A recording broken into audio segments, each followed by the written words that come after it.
राष्ट्रपति मुर्मू 2 दिवसीय अरुणाचल प्रदेश का दौरा, प्रदेश के 37वें स्थापना दिवस समारोह में होंगी शामिल।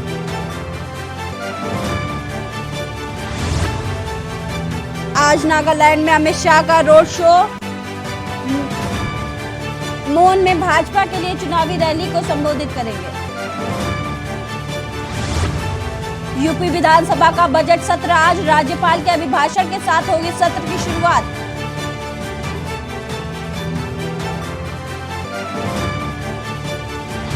सीएम योगी आदित्यनाथ आज सुबह 10 बजे विधानमंडल सचेतकों की करेंगे बैठक। आज के डीसीएम आवास पर होनी है बैठक। जातीय जनगणना के लिए अभियान चलाएगी सपा, अखिलेश यादव के निर्देश पर पूरे प्रदेश में अभियान, जिलों में ब्लॉक स्तर पर लोगों को करेगी जागरूक। 21 फरवरी को रोजगार मेले का आयोजन, राजकीय आईटीआई में 20 से अधिक कंपनियां करेंगी भर्ती। राजकीय आईटीआई अलीगंज में लगेगा मेला। आप देख रहे हैं के न्यूज, खबरों का सारथी। नमस्कार, मैं आपके साथ सपना झा और आप सभी का बुलेटिन में स्वागत है। और हम बात करेंगे यूपी बजट सत्र की। आपको बता दें, यूपी विधानसभा का सत्र आज से शुरू होने वाला है। राज्यपाल के अभिभाषण के साथ इस सत्र की शुरुआत होने वाली है। 22 फरवरी को बजट पेश किया जाएगा यूपी का। 10 मार्च तक ये सत्र चलने वाला है।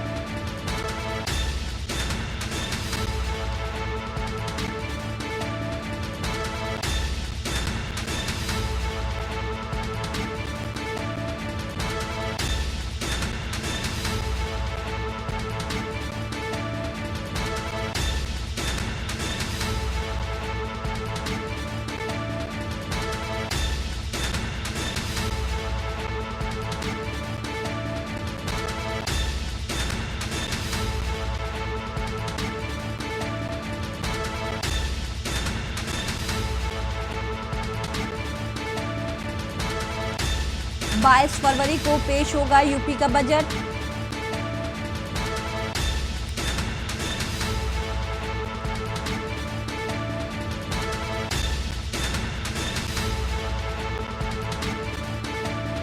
उत्तर प्रदेश विधानमंडल का बजट सत्र राज्यपाल आनंदीबेन पटेल के अभिभाषण के साथ सोमवार को द्वारा प्रदेश में कानून व्यवस्था, कानपुर देहात कांड, महंगाई और गन्ना मूल्य न बढ़ाए जाने जैसे मुद्दों पर जबरदस्त हंगामा किए जाने के आसार हैं। विधानसभा के सभी साथ ही विधान परिषद में भी विपक्ष ने हंगामे की तैयारी की है। वही सरकार प्रदेश के विकास पर केंद्रित बजट पास करने के साथ ही विपक्ष को करारा जवाब देने की पूरी तैयारी में है। 18वीं विधानसभा का पहला सत्र राज्यपाल के अभिभाषण के साथ शुरू होगा। वहीं 22 फरवरी को राज्य सरकार वित्तीय वर्ष 2023-24 का बजट पेश करेगी।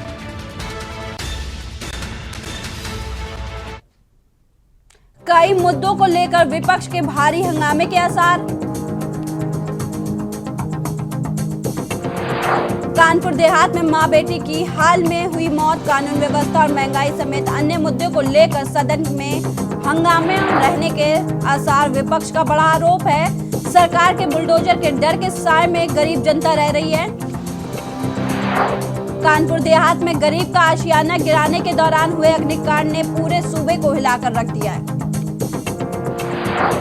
गरीबों पर बुलडोजर भारी पड़ रहा है, अधिकारी सुन नहीं रहे हैं। बस्ती में 1-2 नहीं बल्कि आधा दर्जन परिवार डर के साए में जीने को मजबूर है।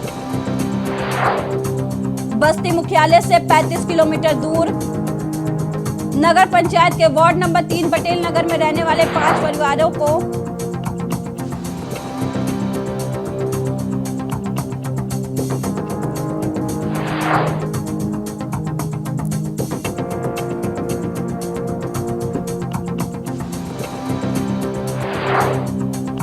विपक्ष ने योगी सरकार को चौतरफा घेरने की मजबूत रणनीति बनाई है।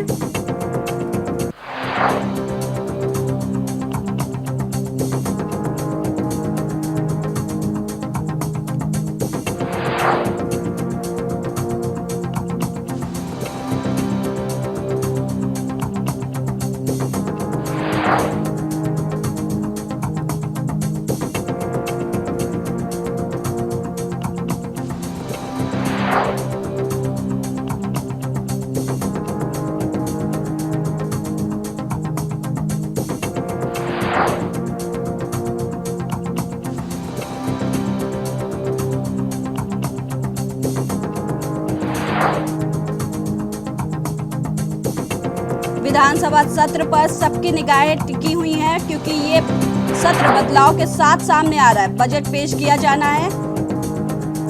हमारे एग्जीक्यूटिव एडिटर प्रदीप विश्वकर्मा जी हमारे साथ जुड़ चुके हैं, जो हमें बताएंगे बजट में किस तरह की तैयारियां की गई हैं सत्ता पक्ष और विपक्ष की। जी प्रदीप जी,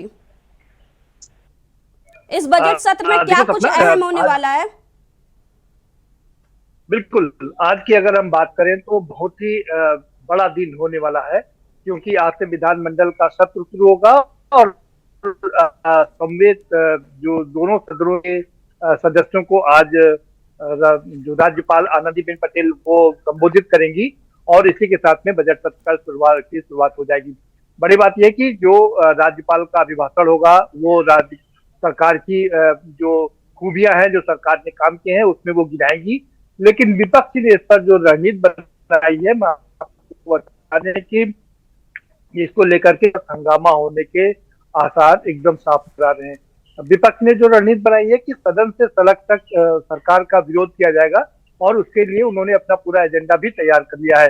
तमाम मुद्दे उनके हाथ में है।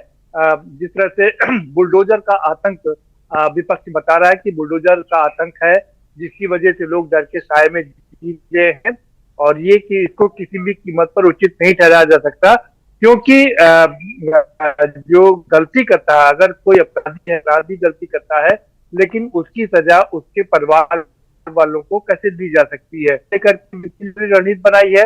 महंगाई जो है उस पर उनका पूरा खास फोकस रहेगा। बेरोजगारी तैयारी है कि कैसे वो सरकार को घेरेंगी।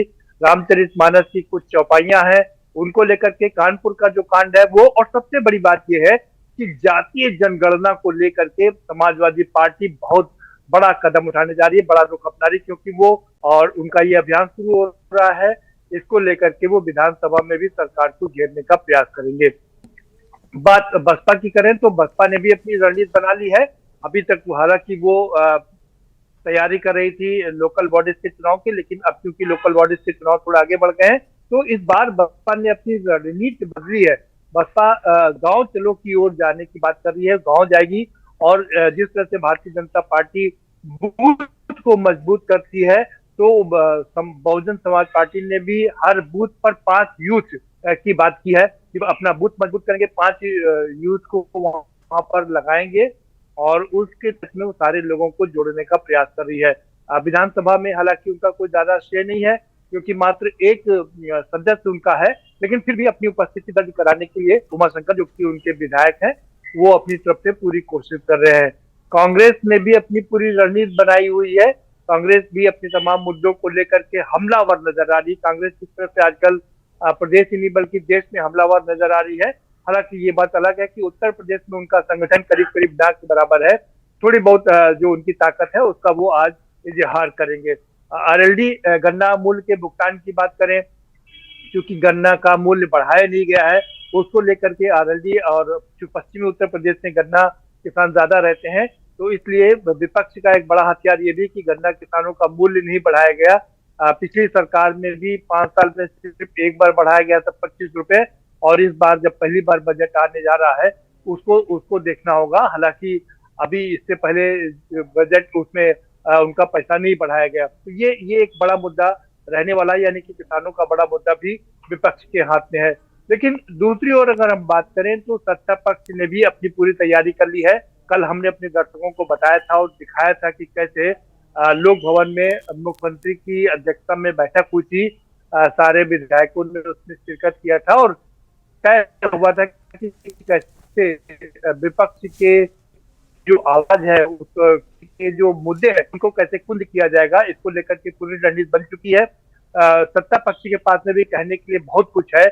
जिस तरह से उनके पास में G20 का सफल आयोजन हुआ, पहली बैठक हुई, लखनऊ में भी इसको लेकर के बैठक हुई, और आगरा बनारस की बात करें या ग्रेटर नोएडा की बात करें, वहां भी बैठकें हुई, तो वो एक सफल आयोजन की बात कर रहे हैं। देश को पहली बार G20 की अध्यक्षता मिली है, इसको लेकर के सरकार बहुत पॉजिटिव है। दूसरा, इन्वेस्टमेंट की बात करें तो 35 लाख करोड़ का जो इन्वेस्टमेंट है, जिसको लेकर के भी सत्ता पक्ष बहुत सकारात्मक है और विपक्ष की आवाज इससे कुंद करने की तमाम कोशिश करेगा। क्योंकि वो कह रहे हैं कि ये जो इन्वेस्टमेंट आया है वो सिर्फ एक जगह का नहीं आया है, बल्कि पूरे प्रदेश के लिए इन्वेस्टमेंट आया है। और सरकार लगातार कह रही है कि हम इंपोर्ट नहीं कर रहे हैं, बल्कि अब अपने डिफेंस का भी हम एक्सपोर्ट करने जा रहे हैं, तमाम चीजें एक्सपोर्ट कर रहे हैं। हालांकि ये बात अलग है कि जो इंपोर्ट और एक्सपोर्ट के बीच में जो गैप है वो काफी ज्यादा है। तो उस गैप को कैसे भरेंगे, एक्सपोर्ट कैसे करेंगे, कैसे होगा, ये अपने आप में बड़ा बड़ा सवाल है। दूसरी बात करें कि अडानी की अडानी का भी मुद्दा आज एक बड़ा मुद्दा यहाँ पर देखने को मिलेगा। सत्ता पक्ष जहां पर विपक्ष जहां सत्ता पक्ष को घेरने की कोशिश करेगा, तो वहीं सत्ता पक्ष भी इसका जवाब देने के लिए पूरी तरीके से तैयार है। तो यानी कि तलवारें दोनों तरफ से बयान से निकल चुकी है, और अब आज देखना होगा कि कैसे आमना सामना होता है। दूसरी बड़ी बात, विपक्ष की बात कर लें। अखिलेश यादव विपक्ष के नेता हैं। जी कल जी सर, पहली माफी बार के साथ शिवपाल रोकना यादव चाहेंगे, वक्त है एक छोटे से ब्रेक का। आप बने रहिएगा हमारे साथ, बात कर रहे हैं यूपी के। थी ब्रेक के बाद आप सभी का एक बार फिर से स्वागत है। हमारे साथ बने हुए हैं एग्जीक्यूटिव एडिटर हमारे साथ प्रदीप विश्वकर्मा जी। जी प्रदीप जी, जब केंद्रीय बजट पास हुआ, इस बार के जो बजट है उसको कई तरीकों से देखा जा रहा है। जो केंद्रीय बजट जब पेश हुआ था तो कहा जा रहा था कि कयास लगाया जा रहा था कि किसको राहत मिलेगी, किसको, हालांकि कहा गया कि मिडिल क्लास को राहत मिली है। इस बार क्या लगता है कि यूपी के बजट से किसको राहत मिलनी है?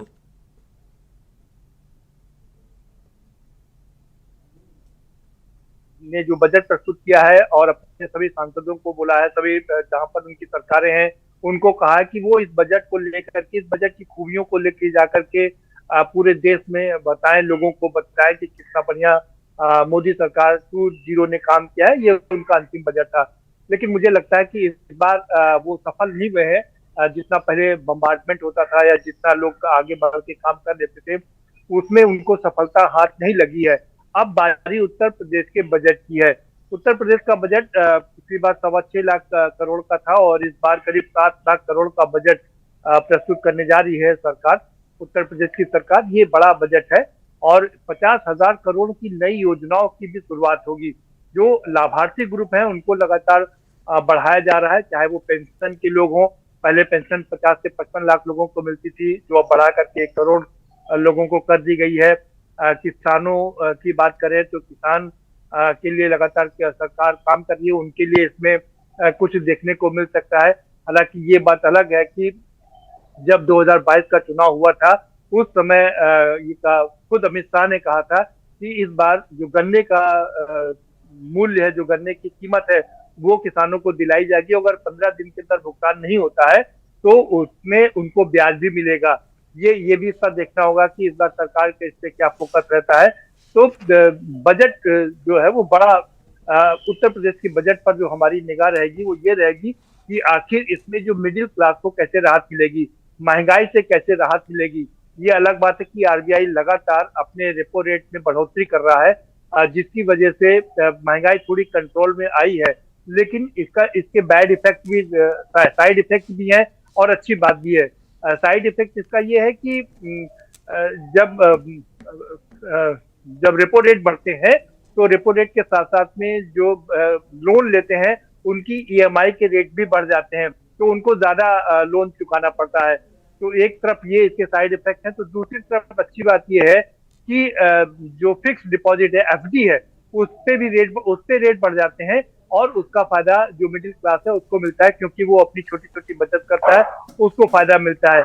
लेकिन अभी भी जो महंगाई कंट्रोल में आनी चाहिए थी वो कंट्रोल में नहीं है। उत्तर प्रदेश की सरकार ने 2 गैस सिलेंडर देने की बात की थी। विपक्ष आरोप लगा रहा है कि अभी तक 2 सिलेंडर लोगों को नहीं मिले।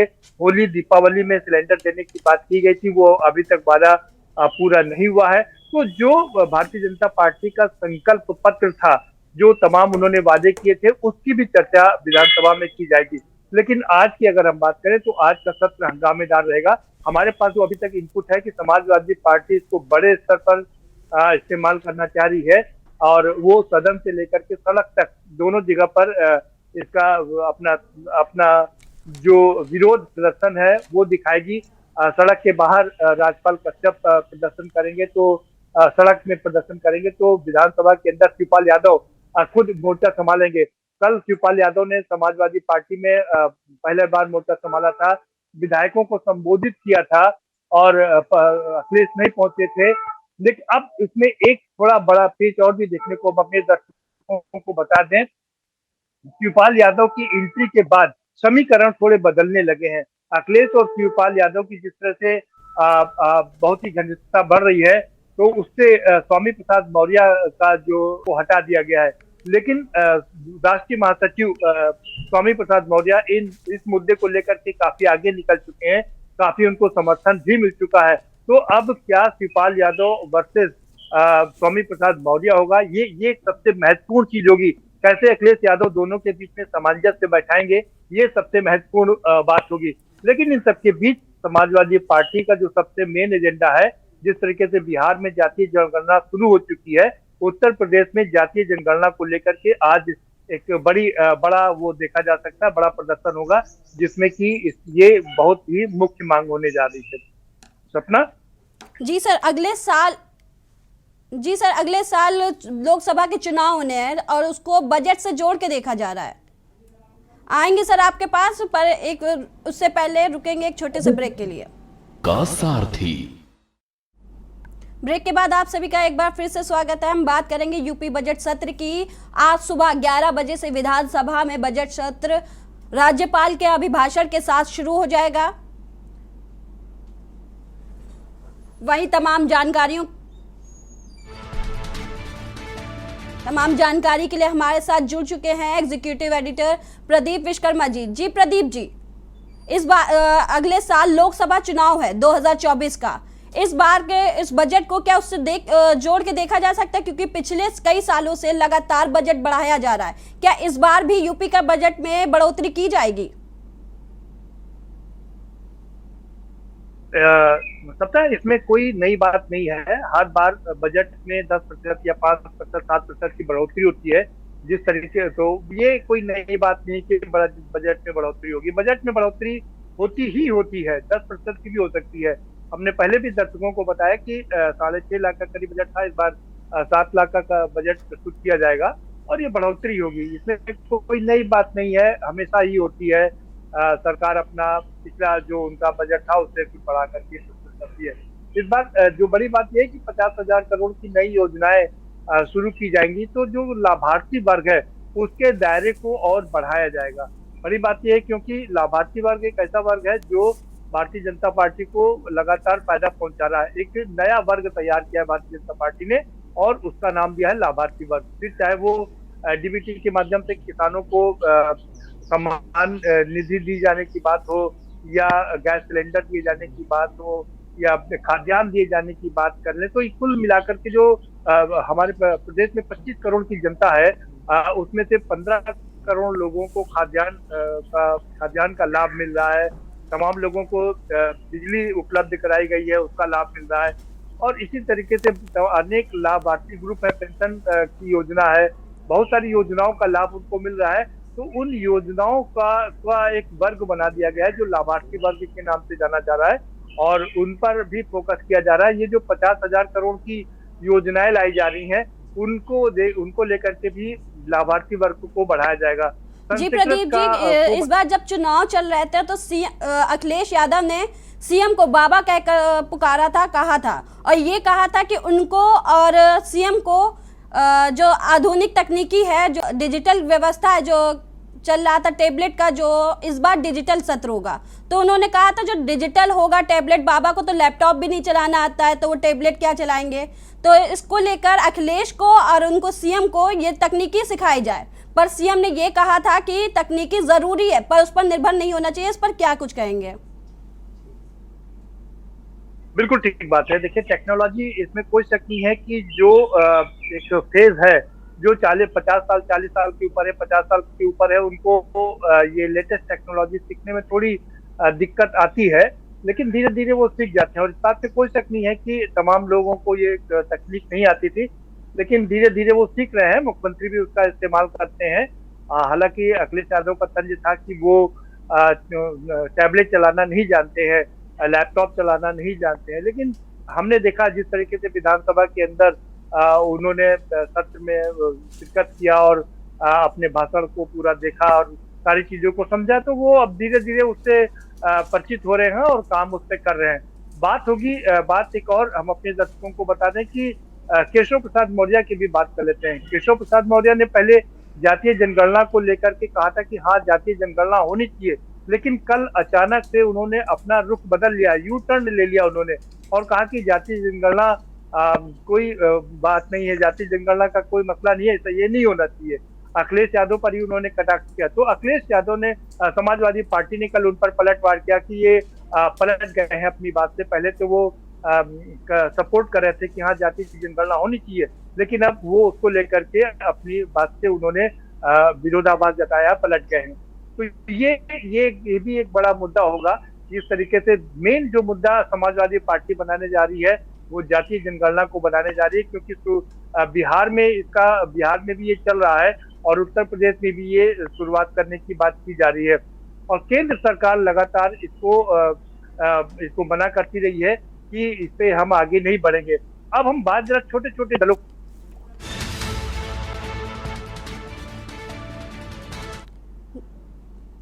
जी सर, की राय जी। तमाम जानकारी के लिए शुक्रिया सर आपका। खबर आपको लखनऊ से बता रहे हैं, जहां राज्यपाल के अभिभाषण के साथ सत्र की आज शुरुआत होनी है।